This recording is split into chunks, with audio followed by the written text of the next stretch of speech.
Hi, I'm Rose Friedman with South Florida Tech for Seniors, and today I'm going to be showing you how to uninstall Android apps. This is very useful so that you can save storage, get rid of apps you no longer need, and make your device more organized. When uninstalling an app, the first thing you're going to want to do is decide which apps you want to be uninstalled.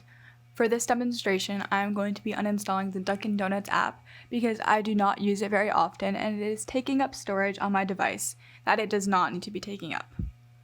So, to uninstall the app, you're going to first bring your finger to the top of the screen and drag down twice until you get to the settings. You will then tap on this little icon in the right corner, which is the settings icon. Then you will tap on where it says Apps and Notifications, and then See All Apps.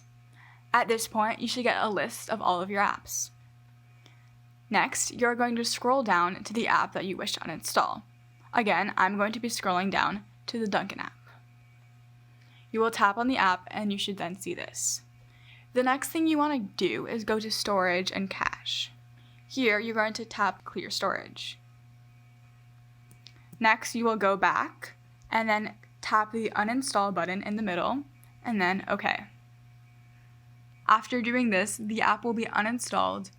You will have more storage on your phone and you will be able to install more apps if you wish to do so. Thank you so much for watching this video. I hope you were able to follow along and learn something new. If it was too fast or too slow, please let us know. Also, if you would like to sign up for free personalized support, call us at 561-444-TECH or visit our website at sftfs.org. If you're watching this on YouTube, feel free to subscribe to the channel to get a notification whenever we post a new video. Again, thank you for watching and we'll see you next week. South